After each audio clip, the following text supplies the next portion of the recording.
Hola a todos, buenos días, bienvenidos a este nuevo resumen de los mercados del mes de junio. Antes de comenzar, muy importante que ustedes tengan en cuenta que la información presentada en este video tiene fines estrictamente educativos e ilustrativos. Si bien yo soy economista y comparto análisis basados en teoría financiera, no actúo como asesor financiero certificado ni vinculado a ninguna entidad financiera. Y bueno, en este resumen de los mercados, lo que nosotros vamos a revisar es el comportamiento que tuvieron los mercados durante el mes de junio y también cuál ha sido el comportamiento que han tenido desde enero hasta el cierre de junio. Luego revisaremos lo que son dos noticias muy importantes que pueden llegar a afectar a los mercados a nivel global, donde veremos qué ha sucedido en la guerra entre Estados Unidos e Irán y luego pasaremos a revisar lo que fue la primera rueda de prensa que tuvo el nuevo presidente de la Reserva Federal, que se llama Kevin Warsh. Tercero, entraremos a revisar lo que ha pasado con Bitcoin, cuál fue el comportamiento que tuvo durante el mes y también les diré hasta cuándo podría extenderse lo que es este bear market y una estrategia de acumulación que yo haría en caso que estuviera empezando a invertir en este activo. Y por último, también les voy a comentar sobre una estrategia de portafolio que puede interesarles, donde ya se pueden ir incluyendo otros activos como acciones individuales o alguna otra que materia prima, donde uno vea un potencial de valorización. Y arrancando con lo que es el overview de los mercados, vamos a empezar analizando cuáles fueron los resultados que estos mercados tuvieron en términos de crecimiento o de caída. Y en pantalla ustedes pueden ver los cuatro indicadores o los cuatro activos que nosotros revisamos cuando revisamos el mercado de Estados Unidos. Como pueden ver, está el S&P 500, está el ETF RSP Equal Weight, que lo que hace es invertir en las 500 empresas más importantes de Estados Unidos y lo hace de forma equiponderada, dándole el mismo peso a todas las empresas, y esto hace que se reduzca el peso de la tecnología en este ETF. Por otro lado, está el ETF VLU, que es un ETF que lo que hace es invertir en 1.500 empresas de la economía norteamericana que tienen unas valoraciones mucho más atractivas. Y por otro lado, tenemos a Berkshire Hathaway, que recordemos que es esta empresa que tiene toda la teoría de inversión de Warren Buffett. Y a nivel general, nosotros podemos ver que no hubo grandes movimientos en lo que fueron estos activos. El que menos creció fue el S&P 500 con 1% y el que más creció fue Berkshire Hathaway con 2,68%. Aquí a destacar una cosa muy importante, y es que fíjense que tanto el RSP como el BLU y Berkshire Hathaway tuvieron un rendimiento mayor al S&P 500. ¿Y esto qué significa? Que durante este mes hubo una rotación desde el sector tecnología hacia los sectores tradicionales. Es decir, salió dinero de la tecnología para entrar a lo que eran estos sectores tradicionales que tuvieron un mejor performance durante lo que fue este mes de junio. Acá una cosa también muy relevante a tener en cuenta, y si se fijan en el gráfico del S&P 500 y se separan en lo que sucedió el 22 de junio, ustedes van a ver una caída en lo que fue los mercados. Esta caída también se dio en lo que fueron los diferentes ETFs. Sin embargo, acá podemos ver que la caída fue mucho más pronunciada en el S&P 500 y esto tiene conexión con lo que sucedió en los mercados internacionales, que son los que vamos a ver en el siguiente slide. Dentro de los mercados internacionales, acá podemos ver que tampoco hubo grandes cambios en lo que fueron estos mercados, ¿no? O sea, el que más creció fue el ILF con casi un 2% de crecimiento, y el que menos creció fue el mercado de países emergentes, que tuvo una muy leve caída de menos 0,2%. Acá una cosa muy relevante a tener en cuenta, y es que fíjense que desde inicio de mes, si nosotros vemos los inicios de cualquier gráfica, parémonos en lo que es la gráfica del VXUS, que recordemos que es el ETF que invierte en lo que es la totalidad del mercado internacional, podemos ver que hubo un crecimiento desde el inicio de la gráfica hasta más o menos como el 22 de junio. Sin embargo, el 22 de junio hubo una caída generalizada tanto en el VXUS como en los países desarrollados, que es el IEFA, y los países emergentes, que es el IEMG. Y si nosotros nos ponemos en detalle a revisar la caída, vemos que la caída del IEMG fue mucho más pronunciada. O sea, la caída de este 22 de junio fue más pronunciada en estos mercados. ¿Y por qué sucede esto? Porque recordemos que el IEMG lo que hace es invertir en las economías emergentes y está fuertemente concentrado en lo que es Asia principalmente. China, Taiwán, Corea, entre otros. Y cuando se hizo esta rotación, que también pasó en Estados Unidos desde lo que es el sector de tecnología hacia otros, hacia sectores más tradicionales, acá esto también se vio, básicamente. O sea, hubo una rotación, hubo una salida de capitales de lo que fue el sector de tecnología y esto afectó a los mercados emergentes. Hubo bolsas que cayeron bastante fuerte, entre ellas la bolsa de Corea tuvo una caída de casi un 10%. Sin embargo, durante el mes podemos ver que no hubo grandes movimientos y esto tiene relación con el siguiente slide que les voy a mostrar, donde nosotros podemos ver básicamente el pulso, o sea, cuál es el bloque económico que más está creciendo. Si se está siguiendo con la tendencia que hemos visto durante las mentorías desde hace un año y medio, donde veíamos que los mercados internacionales vienen creciendo por encima de los mercados de Estados Unidos. Y esto en pantalla ustedes pueden ver el comportamiento del S&P 500 y del ETF que rastrea el comportamiento de la economía internacional excluyendo a Estados Unidos desde enero hasta el cierre hasta el 8 de julio, que está pues básicamente este gráfico. Y como podemos ver en pantalla, esta tendencia donde los mercados internacionales vienen entregando mejores resultados que el mercado de Estados Unidos sigue pasando. Acá nosotros podemos ver que el S&P 500, mientras ha registrado un crecimiento del 9,12%, los mercados internacionales han tenido un crecimiento del 11,7%. Acá yo quiero también destacar algo. Y si ustedes se fijan, más o menos, o sea, se paran en ambos gráficos en el mes de abril. El mes de abril fue básicamente el peor mes para las bolsas durante este año y fue básicamente producto de la guerra entre Estados Unidos e Irán. Sin embargo, desde abril hasta lo que ha sido más o menos mayo, hubo una recuperación total de lo que fueron esa caída que hubo de las bolsas y es porque básicamente los mercados estaban leyendo que se iba a llegar a un acuerdo entre estos dos países. Sin embargo, un detalle muy relevante y es que fíjense que desde mayo hasta julio la bolsa viene teniendo un comportamiento muy lateral, es decir, no ha arrancado ni para arriba ni para abajo, ni en lo que es el mercado de Estados Unidos, ni lo que es el mercado internacional. Y esto se debe a diferentes factores, pero varios analistas comentan que lo que es el mercado de Estados Unidos, sobre todo, están muy a la expectativa de lo que suceda con los resultados que van a entregar las empresas de tecnología. Si toda esta apuesta que están haciendo todas estas empresas de tecnología hacia la inteligencia artificial se va a ver materializada. Por otro lado, y es una noticia que nosotros también vamos a revisar, es que también los mercados están a la expectativa de lo que suceda entre la guerra entre Estados Unidos e Irán. Y por último, también a tener en cuenta, y tiene que ver con algo que yo les había comentado anteriormente, y es una noticia que revisaremos también en lo que es esta sesión, hay un nuevo presidente de la Reserva Federal de Estados Unidos y los mercados también están a la expectativa de cuál va a ser la dirección y cuáles van a ser los comunicados que esta nueva Reserva Federal va a hacer ante los mercados. Entonces, como podemos ver, no hay una dirección que los mercados tomen hacia arriba o hacia caída. Hay varias noticias que pueden generar incertidumbres en los mercados y pueden también generar tanto subidas si la inteligencia artificial sigue cumpliendo con lo que son sus metas o caídas de, por ejemplo, digamos, el tema que vamos a revisar en el siguiente slide, dentro de lo que son las noticias más relevantes, que son la guerra entre Estados Unidos e Irán. Y ya cuando empezamos a revisar lo que ha sucedido con esta guerra, como les comenté anteriormente, a inicios de mes se había firmado una tregua, se había firmado lo que se llama como un acuerdo de entendimiento, más o menos. No es un acuerdo de paz, pero básicamente era un acuerdo de cese al fuego, donde empezaron a transitar los barcos petroleros por el estrecho de Hormuz.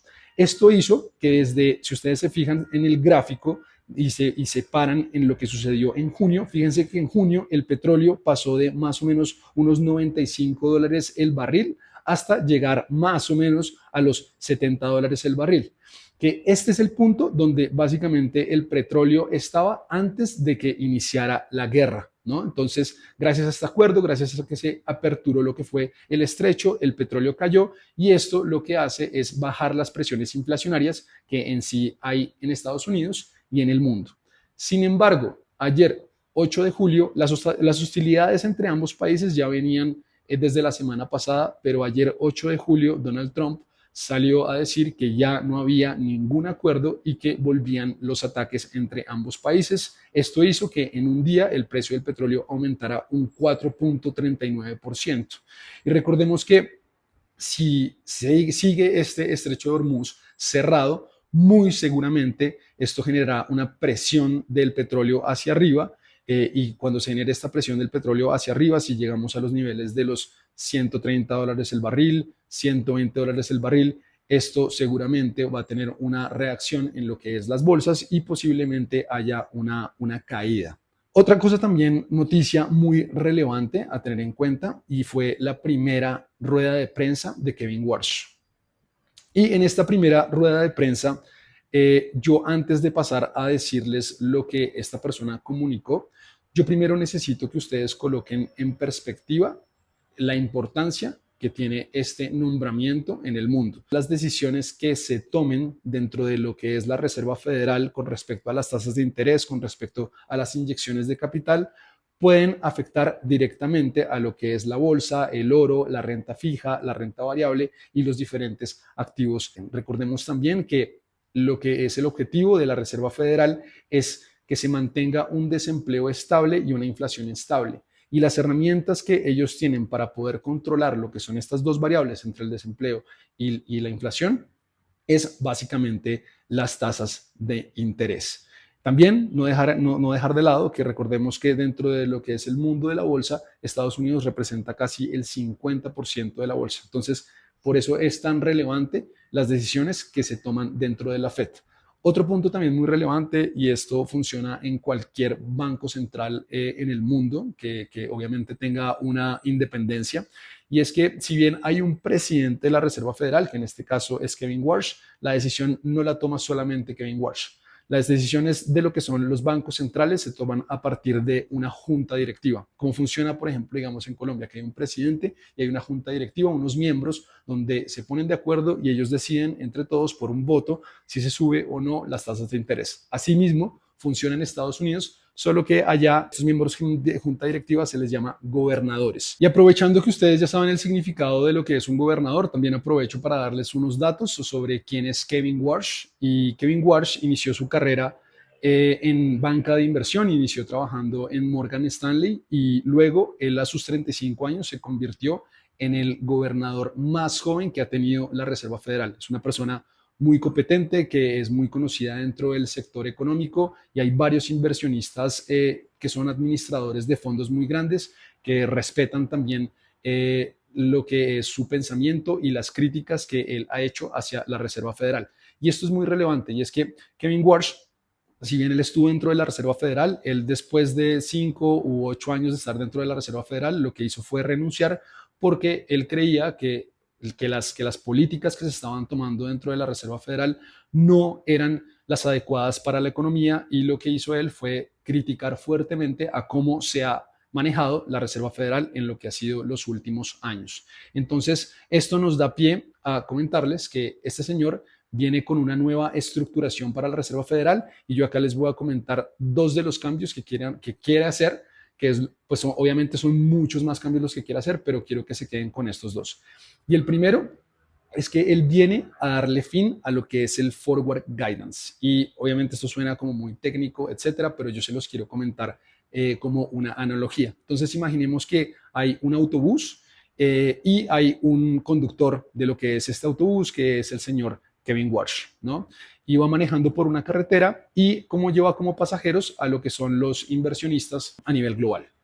Entonces, este señor va manejando por una carretera y aparte está llevando un GPS donde este GPS también tiene un altavoz, y ese altavoz le va diciendo a lo que son los inversionistas qué es lo que va a pasar en la carretera, si va a haber una curva a 3 kilómetros, si va a girar a la izquierda, si va a girar a la derecha. Entonces, esto hace que los inversionistas que van de pasajeros tienen bastante información de lo que les da la Reserva Federal para ellos tomar lo que son sus decisiones.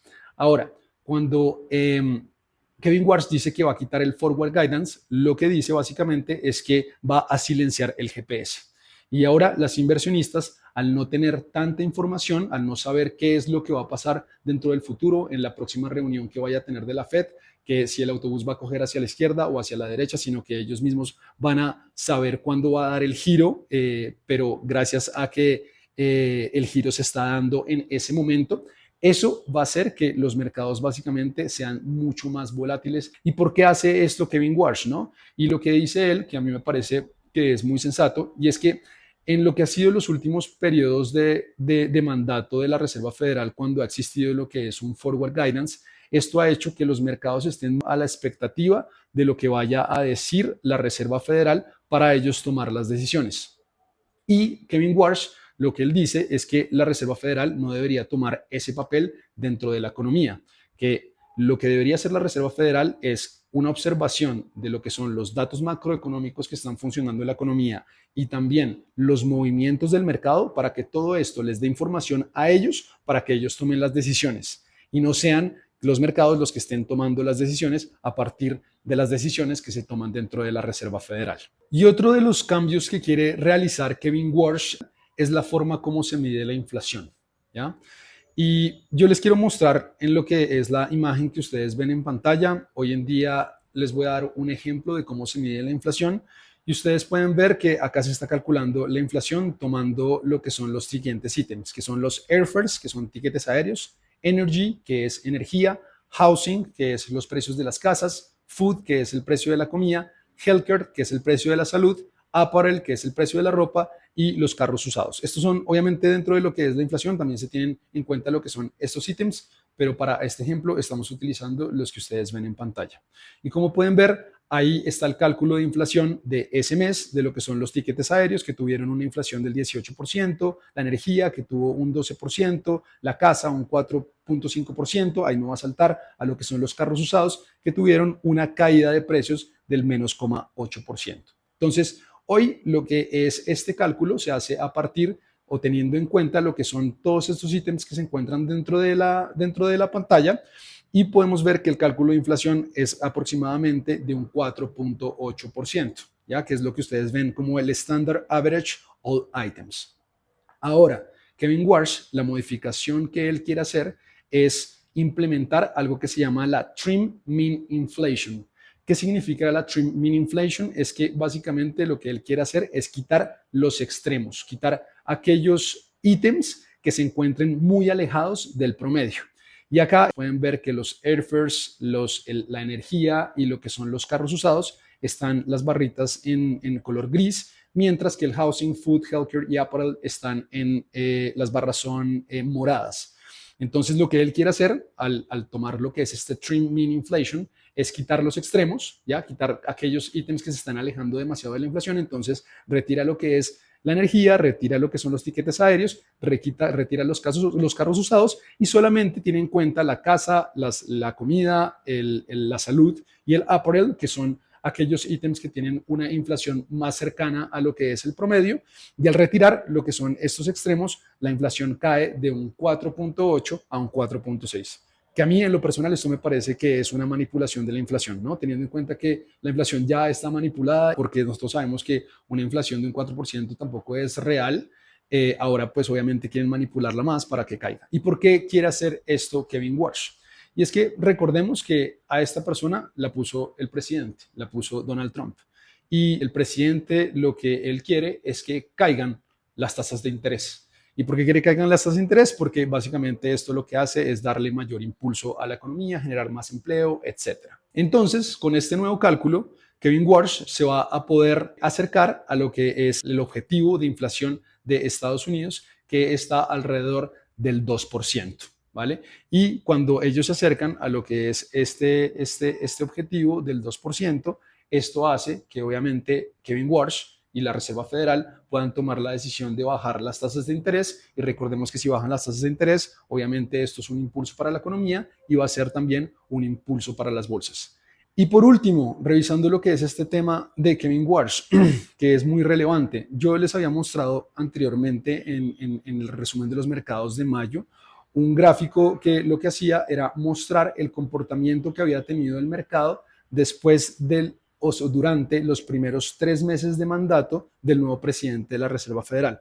Y lo que nosotros pudimos ver es que siempre que hubo un nuevo presidente de la Reserva Federal, había una caída de los mercados. Entonces acá nosotros podemos ver lo que han sido los últimos presidentes de la Reserva Federal y las caídas de los mercados, vemos que el último presidente de la Fed, antes de Kevin Warsh, que es Jerome Powell, la caída que tuvo fue de un 7% del mercado. También estuvo Janet Yellen, que fue de un menos 4%, y estuvo Bernanke, que tuvo una caída de un 2%. Sin embargo, Alan Greenspan, ese año o el momento en el que este presidente de la Reserva Federal tomó el poder, el mercado tuvo una caída de un menos 33%.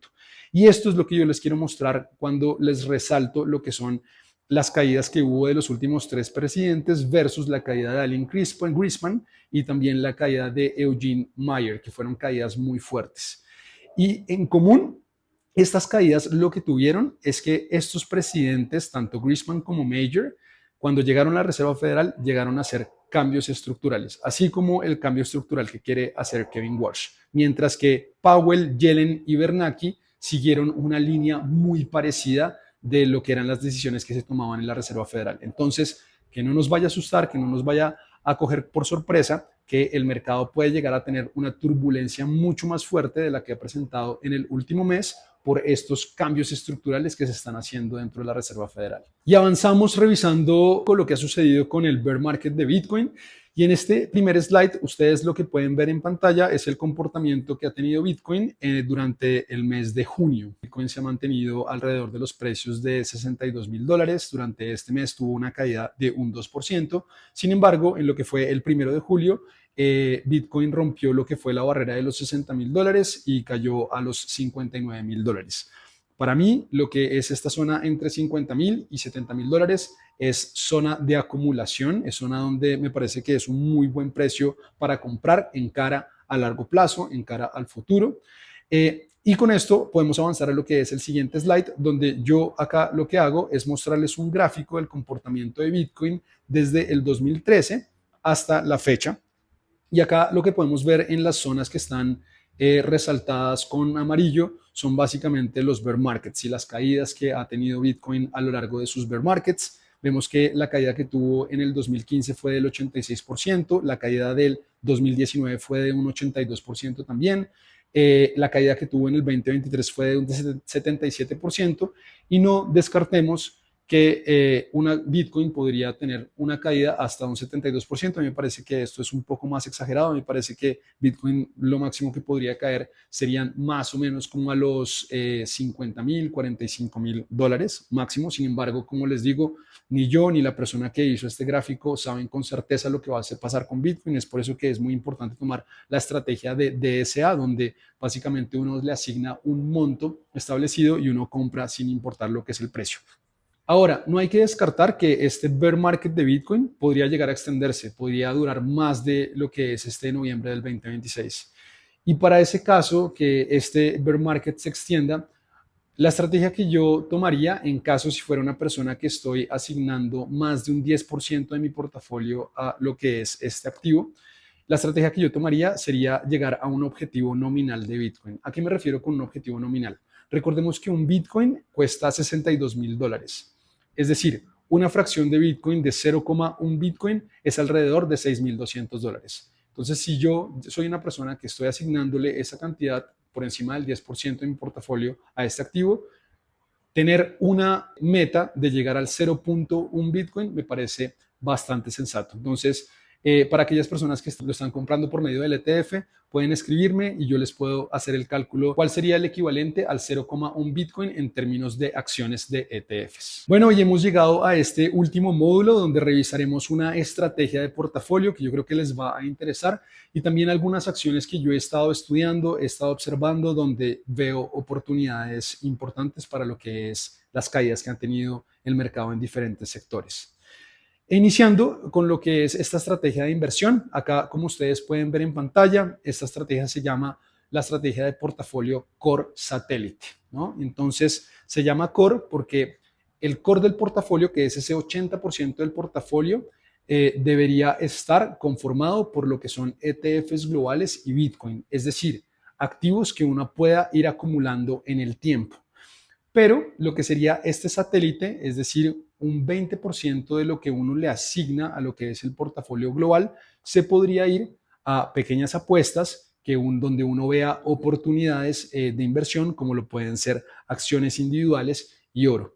Entonces, con esto, lo que nosotros esperamos es que si bien tenemos un portafolio que tiene una base fuerte, gracias a los ETFs globales y Bitcoin, podemos tener básicamente un portafolio alternativo chiquito de un 20%, donde uno puede generar unos aceleradores a partir de la selección de acciones. Obviamente, esta selección de acciones tiene que ser muy rigurosa y uno también tiene que aprender a cómo seleccionar estas acciones que pueden en sí potenciar el portafolio. Recordemos también algo, y es que este portafolio o este 20% de portafolio de acciones individuales lo hacemos que pese un 20%, es porque hay mucho más riesgo invirtiendo en una acción individual que en un ETF. Entonces, por eso es que se le da esta asignación, puede ser del 20%, algunas personas asignan hasta un 30% máximo, o también se puede asignar lo que es un 10%. Y ya entrando a lo que son las acciones que yo estoy observando para lo que es mi portafolio satélite, que mi portafolio satélite, yo les cuento, es aproximadamente un 10% de mi portafolio. Yo estoy viendo oportunidades en tecnología en Estados Unidos en dos empresas, en Microsoft y Meta. Si vieron, se han visto lo que son los videos que he compartido en Instagram, pueden ver que ahí yo hice un análisis rápido de lo que fue la acción de Microsoft, donde veo oportunidades. Meta también es una acción que ha caído desde sus máximos. Meta es básicamente los dueños de Instagram, Facebook, WhatsApp, o sea, tienen muy buenos productos. Por el otro lado, también hay empresas de software que he comenzado a ver que son empresas que han caído también, que es Uber y Adobe. Por otro lado, hay empresas en lo que es el sector de tecnología de China, donde también estoy viendo oportunidades. Entre ellas hay dos que se llaman Alibaba y Tencent. Y por otro lado, también en lo que es la región de Latinoamérica, veo dos empresas muy importantes de lo que es la región que también han caído, han tenido caídas desde sus máximos históricos, que es Nubank y Mercado Libre. Y por último, también estoy viendo una oportunidad. Ahorita el oro tuvo una corrección importante de lo que fue su precio. Y estoy viendo una oportunidad también que sea mucho más táctica, como les comento. Estos son activos que voy a estar manteniendo durante los próximos 2 años, y de acuerdo pues al crecimiento que tengan, puedo ir vendiendo algunos, o con respecto a la caída que algunos tengan, puedo ir acumulando más. Si ustedes están interesados en aprender a cómo administrar un portafolio satélite que esté compuesto de acciones y de materias primas, pueden escribirme. Yo estoy comenzando a trabajar en un contenido especial para esto, así que si hay personas que están interesadas en conocer más sobre este contenido, escríbame y estaré muy feliz de poderles compartir esta información. Y bueno, hemos llegado hasta el final. Quiero agradecerles si llegaron hasta acá, y les deseo muchísima suerte en todas sus inversiones. Un abrazo y que estén muy bien.